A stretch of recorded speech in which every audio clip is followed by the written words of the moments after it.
first straw poll for the 2012 presidential election will be conducted this weekend in Washington, D.C. at the Conservative Values Voter Summit, which began today.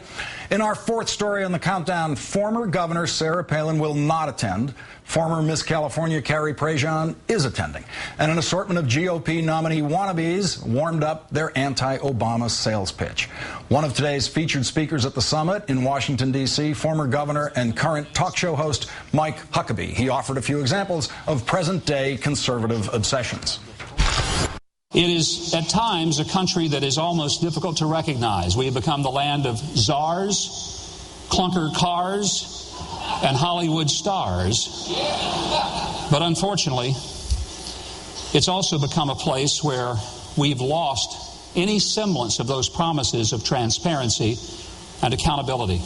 Congressman Mike Pence went after the czars as well, and he also tossed out some classic red meat. And the American people will not stand for government-run insurance that uses taxpayer money to fund abortions in this country.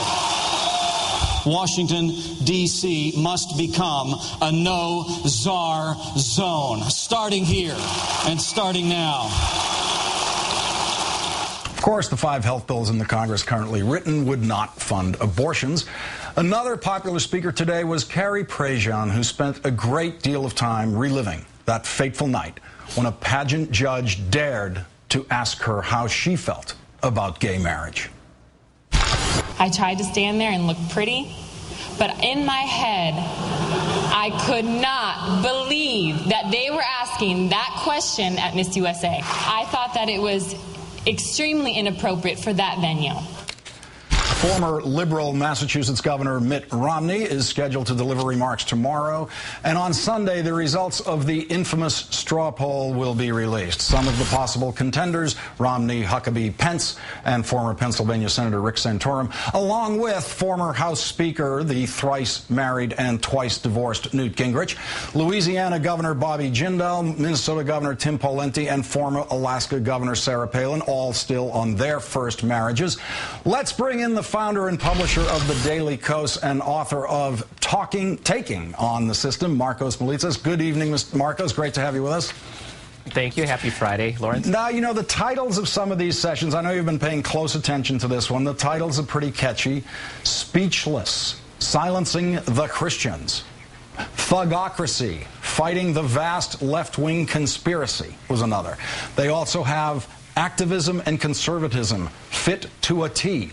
Party, in parentheses. There was even one called The New Masculinity because, quote, feminism has wreaked havoc on marriage, women, children, and men. Now, that's pretty much sounds like a complete roundup of the values that they'll be exploring there this weekend, doesn't it? Well, they're definitely not going to have any values about intellectual consistency because they didn't seem to care when George Bush had more czars than Barack Obama.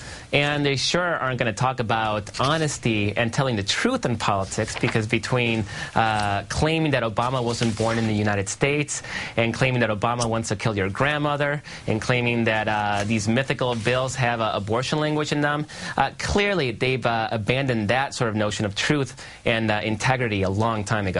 Now, if what they're looking for is the best rhymer, clearly Mike Huckabee's going to win this straw poll just going away, isn't he? I mean, who is the king of this group? It seems to me, if you were looking at them from the perspective of these very, you know, conservative family values types, Huckabee's their guy, isn't he?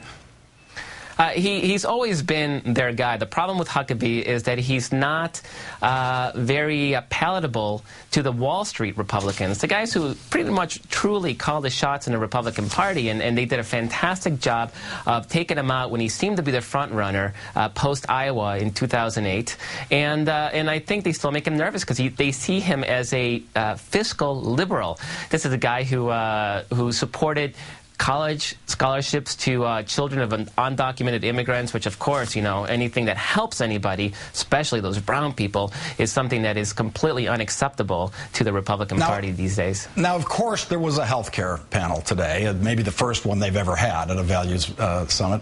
And Michelle Bachmann, Congresswoman Michelle Bachmann, championed the idea of putting fewer restraints, fewer regulations on health insurance companies. Now she seems, I don't know, maybe I don't get the values thing there, but she seems to me to be straying even farther away from the what would Jesus do approach to health care, isn't she? When I was growing up, going to Sunday school, I learned that Jesus would help the sick, the poor, the needy. He didn't care. He helped them all. But apparently, that was liberal propaganda, because the conservative Jesus, he asked if they had an insurance card. They couldn't afford insurance. He turned them down.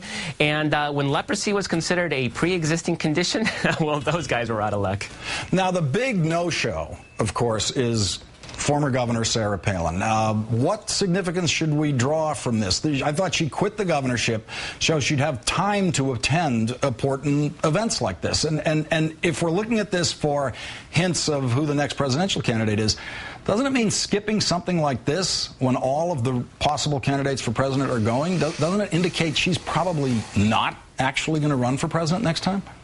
Well, the thing to note about Sarah Palin is that she is extremely, extremely lazy. She was elected governor of Alaska and, of course, decided that was too much work, so she quit that. She was nominated to be the vice president of the Republican Party. She couldn't be bothered to prepare and study for the job. And she couldn't even be bothered to, obviously, take care of her own children, supervise her children. So she's a lazy person. I think she figures she has the name recognition. People know who she is. And a couple of years from now, she can wink at an audience and it'll all fall apart in love with her again. But if she doesn't watch out, that Carrie Prejean could be winking at their audience too, and she'll have some real competition. And if Carrie learns how to rhyme, Huckabee's in trouble. Absolutely. Markos Militsas, thanks for joining us tonight. Thank you very much.